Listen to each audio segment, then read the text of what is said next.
parecia que estava tudo desmoronando, acabou. O que eu vivi com Jesus lá atrás, hoje não resolve o que eu estou passando agora. Não resolve. Só que a Bíblia vai dizer assim, ó, Jesus viu que o vento era contrário. Eles não estavam vendo Jesus, mas em nenhum momento eles saíram dos olhos do Senhor. Em nenhum momento eles saíram do campo de visão do Senhor. Eles não estavam vendo, mas Jesus estava vendo. Jesus sabia o que estava acontecendo, sabia que o vento estava soprando, sabia que eles estavam apavorados, sabiam que eles precisavam de ajuda, mas ele sabia também que eles não iriam morrer naquele momento. Sabia que aquela prova não era para a morte. Ele sabia que toda aquela sensação de que as coisas estavam desmoronando não era o fim deles. Aos olhos deles era o fim, mas aos olhos de Jesus era uma oportunidade. Era uma chance. Porque nós não servimos um Deus natural. Nós não servimos a um Deus comum. Há um Deus que se pode explicar ou que se pode entender. Nós precisamos de algo para olharmos para Deus que se chama fé. Se nós não colocarmos os óculos da fé, nós não vamos conseguir enxergá-lo de maneira nenhuma. Porque Ele é sobrenatural.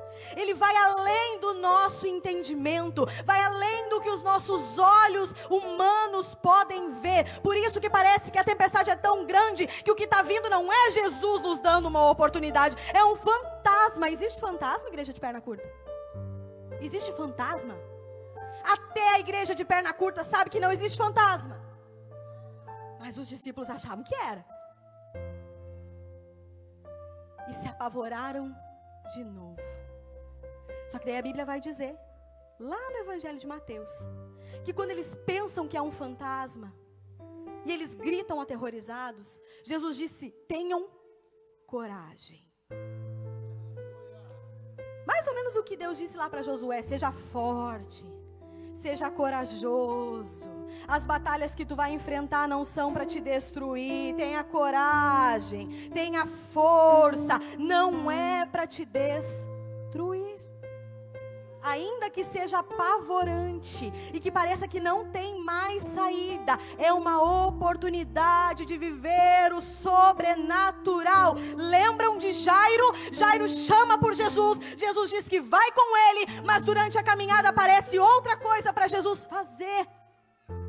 E aquela circunstância se torna tão insuportável para Jairo. E ainda tem os atribulados que chegam no ouvido de Jairo e dizem assim, olha, não incomoda mais o mestre, deu, acabou. E aí as circunstâncias se tornam como aquelas ondas imensas. Só que a palavra de Jesus para Jairo, e a palavra de Jesus para os discípulos, e a palavra de Jesus para esta igreja é: não temas, crê somente, confia na minha palavra, na minha voz, no que eu falei. E quem crê vive o sobrenatural. Quem crê vive o milagre. Quem escolhe crer independente das circunstâncias tem testemunho para contar. Pedro teve uma oportunidade. No meio da tribulação, no meio da tempestade, só ele teve uma oportunidade, porque deu um passo de fé, para viver algo que só ele viveu com Jesus. Ele pôde guardar no bolso a experiência que só ele viveu. E quando o tempo passou, ele podia lembrar: meu mestre me fez andar por cima das águas. Eu temi, mas na hora que eu disse, me socorre, a Bíblia diz que Jesus deu uma lição de moral nele e depois puxou ele de dentro das águas. É isso que está escrito? Não é. O que está escrito é que quando Pedro afundou, Deus conhece a tua estrutura. Quando Pedro afundou, ele disse, me salva, mestre. E a Bíblia diz assim, ó, imediatamente Jesus estendeu a mão e tirou ele de dentro das águas. Imediatamente ele tirou Pedro de dentro das águas. Imediatamente o Senhor atende o clamor dos seus amigos. Imediatamente. Há de se entender que a tempestade não passou nesse momento. Não é porque nós somos amigos de Jesus que a tempestade vai passar quando a gente quer, na hora que a gente quer, do jeito que a gente quer. Jesus pegou pela mão, trouxe para cima, não vai morrer, mas a tempestade continuou mais um pouquinho. Às vezes a gente vem para um culto como esse. Quando volta para casa, a batalha continua. Mas pensa, é só mais um pouquinho. Se está de mão dada com Jesus, não vai afundar, não. Se está de mão dada com Jesus, não vai morrer, não. Se está de mão dada com Jesus, daqui a pouquinho o milagre chega, daqui a pouquinho o testemunho chega, daqui a pouquinho, 39 anos, o testemunho chega. O testemunho sempre chega para quem confia. Experiência. E aí o Senhor me disse assim, nós estamos há 3 anos, né, vida? Com o grupo de jovens da nossa igreja. Jesus, misericórdia. Mas eles são uma bênção. Como nós somos uma igreja menor, tem dos 12 anos, quem aqui tem 12 anos? Até os 30. Então a gente tem que se virar nos 30 para lidar com eles lá. Eles são uma bênção. Lidar com jovens é um privilégio. E hoje, nesse congresso, irmã Rose, eu me sinto, eu acho que eu fui promovida no reino. Acho que eu fui promovida no meu ministério. 15 anos eu nasci nesse ministério. Tive a oportunidade de vir a essa igreja faz uns 12 anos, né? Mais ou menos. Me sinto acolhida, me sinto em casa, me sinto em família, na minha congregação. E acho que faz uns 10 anos que Deus me deu a oportunidade de falar do nome de Jesus, mais ou menos isso. Só que é a segunda vez que eu prego para criança. Para criança? Querem bala? Criança. Né? E eu me senti promovida no reino. Acho que agora, que privilégio. É um privilégio. E é uma responsabilidade. Sabe por quê? Quem aqui o pai é crente? Quem aqui o pai não é crente? Teu pai não é crente? Ali não? Aqui não? Dos picurruchinhos, alguém, os papai e a mamãe não são crentes? Tem alguns que os papais não são crentes. Que guerreiros que vocês são. Que guerreiros que eles são. Aleluia. Aleluia. Mas os que os papais são crentes e os que os papais não são crentes têm uma oportunidade. Sabe por quê? Porque eu olho para a palavra de Deus e Deus se apresenta inúmeras vezes, pastor Saulo, como Deus de Abraão, Deus de Isaac e Deus de Jacó. Porque Deus gosta desse negócio de família. Mas eu vejo também pessoas que foram chamadas assim, ó, e foram levantadas no meio dos seus. Foram levantadas no meio da sua casa. Gideão, nós somos gideões missionários. Gideão foi, ó, levantado no meio da sua casa. E foi usado nas mãos de Deus com poder. Daniel estava sozinho na Babilônia. Não tinha o pai e a mãe do lado. Mas Deus pegou ele assim, ó, e na fidelidade dele colocou ele de pé no meio da Babilônia. E glorificou o seu nome. Vocês são guerreiros. Eu me lembrei de um texto. Esse não precisa abrir, mas se quiser abrir na sua casa, está lá em 1 Crônicas, capítulo de número 28. E Davi começa a dizer assim, ó: no entanto, o Senhor Deus de Israel escolheu-me entre toda a minha família para ser rei em Israel para sempre. Ele escolheu Judá como líder, e da tribo de Judá escolheu a minha família. E entre os filhos do meu pai, ele quis me fazer rei de todo Israel. Entre todos os muitos filhos que Deus me deu, ele escolheu Salomão para sentar-se no trono de Israel, o reino do Senhor. E ele me disse: seu filho Salomão é quem construirá o meu templo e os meus pátios, pois eu o escolhi para ser meu filho, eu o escolhi para ser pai dele. E lá no verso de número 9 diz assim: e você, meu filho Salomão, reconheça a Deus, reconheça o Deus de teu pai e sirva-o de todo o teu coração e espontaneamente. Aleluia. Pois o Senhor sonda os corações e conhece a motivação dos pensamentos. Ó, Se você o buscar, ele se deixará achar. Mas se você o abandonar, ele o rejeitará para sempre. Tem um ditado no mundo, irmã Rosa, que diz assim: filho de peixe, peixinho é. Mas na igreja não funciona assim, filho de crente não é crentinho. Há necessidade de uma experiência individual e particular. Os pequenininhos hoje vêm porque os pais trazem. Alguns não têm os papais crentes, mas têm o apoio dos pais para estarem aqui, senão não poderiam. Mas vocês estão chegando numa fase, vocês estão chegando numa idade que vai ser necessário fazer uma escolha, tomar uma decisão. Me digam, e não precisam me responder. Só pensem aí. Me digam e não precisam me responder, não ficou bom, né? Não, pensem aí.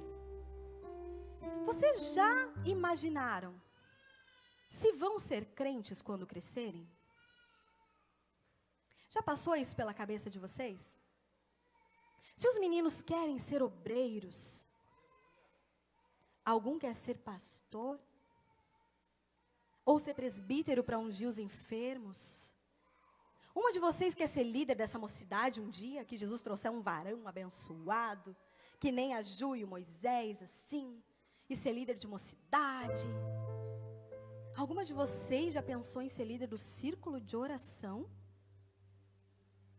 Já passou pela cabeça de vocês o que vai ser, se Jesus não voltar, até a vida adulta de vocês? É uma pergunta importante a se fazer. Eu quero ser cristão?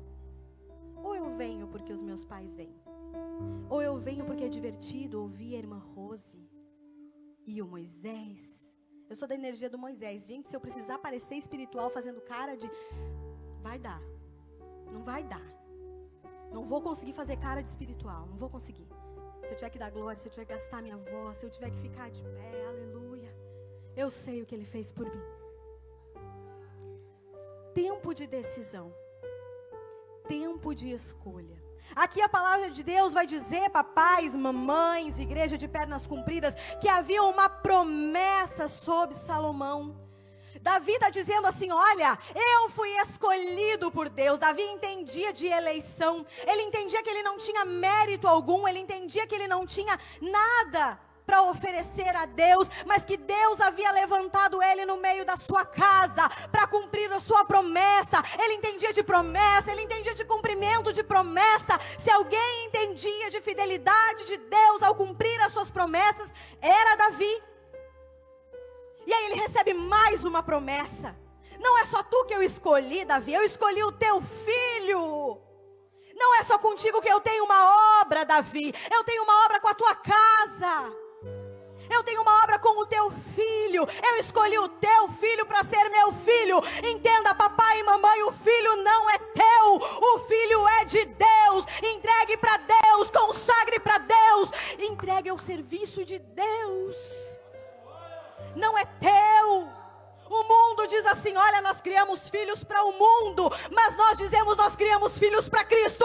Nós criamos soldados para Cristo. Nós criamos servos para Cristo. Nós criamos adoradores de Cristo. Aleluia! Ontem o Pedro e a Elisa estavam aqui conosco. Pastor Sal, sabe por que a Elisa não veio? Esse congresso tá lindo, a minha igreja é metade disso. A Elisa disse assim: mãe, tu fica triste se eu não for? Eu disse: tu tá cansada? E ela disse: não, é que eu não posso perder a escolinha. Eles têm campanha semana que vem. Ai, é que eu não posso, não quero perder a escolinha. Aleluia. Há uma responsabilidade sobre a minha, sobre a tua vida. Há uma promessa de Deus sobre o teu filho. Há uma promessa de Deus sobre a tua casa. Aleluia. Toma posse dessa promessa. Não importa onde ele esteja agora. Talvez ele não esteja aqui no meio desses jovens. Talvez não teve a mesma oportunidade de entendimento. Eu me converti com 22 anos. Só Deus e eu sabemos o que o inimigo fez da minha vida. Da onde ele me tirou. Aleluia. Não importa onde o teu filho, o teu familiar esteja agora, há uma promessa de Deus sobre a vida dele. E o Deus que promete cumpre. Ai, esse Deus é demais. Só que o versículo continua dizendo o seguinte: Deus fez uma promessa para Davi: teu filho é meu filho. Meu. Teu filho eu escolhi para mim. Deus olhou para vocês, lá na barriga da mãe de vocês, ainda informe, teu pai e tua mãe não sabia nem se tu era menino, se tu era menina, eles não tinham nem visto isso no ultrassom ainda. E Deus disse assim, ó, chamou pelo nome e disse, no dia 13 de outubro, ele ou ela vai estar lá sentado naquela cadeira, ouvindo a minha palavra, e essa semente vai ficar lá no coração dele, vai ficar lá no coração dela, e vai crescer e vai dar fruto, porque eu tenho um plano, eu tenho um projeto com a vida dele, com a vida dela, eu tenho planos para a tua vida. Nem teu pai e tua mãe sabiam, nem que estava lá, foi antes disso. Deus já sabia o teu nome, Deus já sabia das tuas fraquezas, dos teus medos, Deus já sabia dos teus pensamentos, que o pai e a mãe às vezes não sabem, que o líder às vezes não sabe, e mesmo te conhecendo, melhor que tu mesmo, ele te escolheu. Te escolheu. Só que o texto continua dizendo assim, ó, Salomão, há uma promessa de Deus sobre a tua vida. Há um projeto de Deus sobre a tua vida.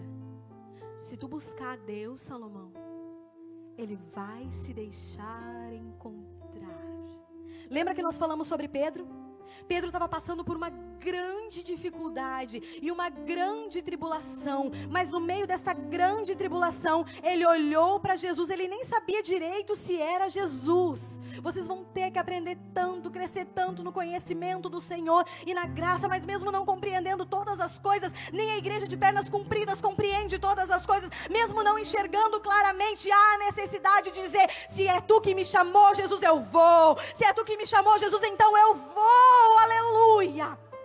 Vai ter a necessidade de vocês olharem para Jesus e decidirem ir até Ele. A mão dele está aberta, o braço estendido, os ouvidos atentos, ó.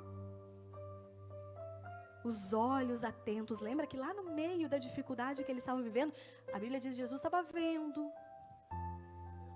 Mas vai haver a necessidade, em algum momento, de vocês descerem do barco e usarem a fé.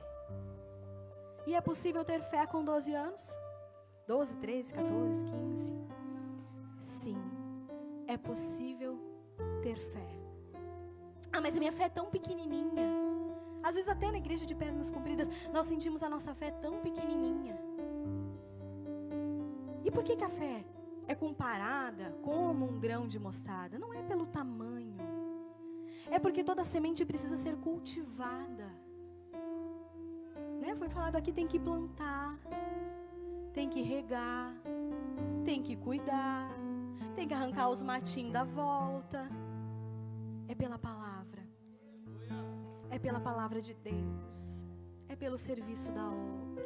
É pela oração no particular. É pela confiança no Deus dos seus pais. Ou aquele Deus que te chamou no meio da tua casa, mesmo que os teus pais ainda não tenham sido chamados. Exercício de fé, para viver milagre, para viver promessa, para viver aquilo que Deus tem para vocês e que é infinitamente melhor do que o mundo possa oferecer. Eu digo de carteirinha, eu digo na cadeira da frente, não há nada no mundo que preencha o nosso coração, não há nada no mundo que nos satisfaça, não há nada no mundo que nos faça mais feliz do que a presença de Deus. Não há nada lá fora que possa parecer tão bonito, possa parecer tão colorido. Não há amigo no mundo, não há opinião alheia no mundo que se compare ao que Cristo tem para fazer na vida de vocês. A alegria que excede todo entendimento, que não depende de circunstância, a plenitude, a aceitação que há na cruz. Não há nada maior do que Cristo. Nessa idade, a aprovação é tão necessária. colégio, no meio dos nossos amigos, para ser aceito. É uma necessidade humana viver em comunidade, ser aceito. Só que se nós desejarmos sermos aceitos aos olhos das pessoas erradas, nós nos afastamos de quem mais nós amamos. Isso se compara a Pedro olhando o quê? Para as circunstâncias. Creiam que se vocês olharem para Jesus hoje, se vocês derem um passo em direção a Jesus hoje, como, irmã? Começa no teu lar, começa no teu particular. Vir no culto não é o suficiente. Venha no culto, sirva no culto, mas é lá no teu lar, é lá na tua escola, é lá no meio dos teus amigos, é lá no teu comportamento com os teus pais, é lá na santificação que vocês vão encontrar o particular com Deus. Ah, mas eu tenho insegurança da minha aparência. Jesus te fez perfeito. Jesus te fez perfeita. E quando Ele olha para ti, Ele enxerga um príncipe, Ele enxerga uma princesa. E quem estava nos retiros de mulheres é verdade, porque nós somos os únicos filhos do Rei dos Reis, os únicos que verdadeiramente têm uma coroa, esperando uma coroa de verdade, uma coroa incorruptível, uma coroa eterna, esperando a cabecinha de vocês, e vai ser posta pelas mãos do próprio Cristo. Vocês são perfeitos aos olhos do Senhor. Tem uma história que conta assim: um certo sábio mandou o seu aprendiz vender um objeto na cidade, um objeto de muito valor. E ele foi. E ele chegou num bar e tentou vender, e o dono daquele bar ofereceu 2 moedas. Ele foi num armazém em outro lugar vender, e ele ofereceu só 1 moeda. E aí ele voltou para casa tão triste, e disse para o seu senhor, disse assim: eles me ofereceram 2, 1 moeda, é o suficiente? E aí aquele sábio disse assim: agora tu pega essa moeda, pega esse objeto, e tu vai lá naquela casa. Naquela casa tem um ourives. Tem uma pessoa que trabalha com ouro. E vai lá e oferece para ele. Quando ele chega nessa casa, ele entra por essa porta e ele mostra o objeto para o ourives. Aquele ourives disse assim: olha, eu nem tenho tudo que vale, mas eu te ofereço 200 moedas por esse objeto. Entenda, só quem conhece o teu valor é o que te formou, é o teu Senhor. Nunca alguém vai te valorizar mais que o teu Deus. Então não busque aprovação em quem não conhece o teu valor. Não busque aprovação em quem não conhece a tua essência. Não busque aprovação naquele que não vai ficar do teu lado nos momentos de dificuldade. Isso vale para todo mundo. Só Deus conhece o teu valor. Havia uma promessa de Deus sobre Davi a respeito do seu filho, mas ele precisava buscar a Deus. Toda a oportunidade que vocês tiverem, toda a oportunidade, deem um passo em direção no Senhor. Escolham aceitar a escolha dele, que escolheu vocês primeiro. Mesmo que essa fase, quem joga joguinho de videogame, de celular, sempre tem aquela fase assim, ó, que é a mais difícil. E essa é a fase. Fase de escolhas, fase de construção. Papai e mamãe, busquem sabedoria em Deus. Porque nós não somos alecrins dourados também não. Às vezes a gente cobra uma perfeição dos pequenos que nem nós mesmos não temos. Busquem em Deus entendimento. Busquem em Deus, porque não é impossível, não há impossível. Se Deus decretou uma palavra sobre a tua casa, sobre a tua família, sobre os teus filhos, essa palavra vai se cumprir. Vamos nos colocar de pé nessa noite?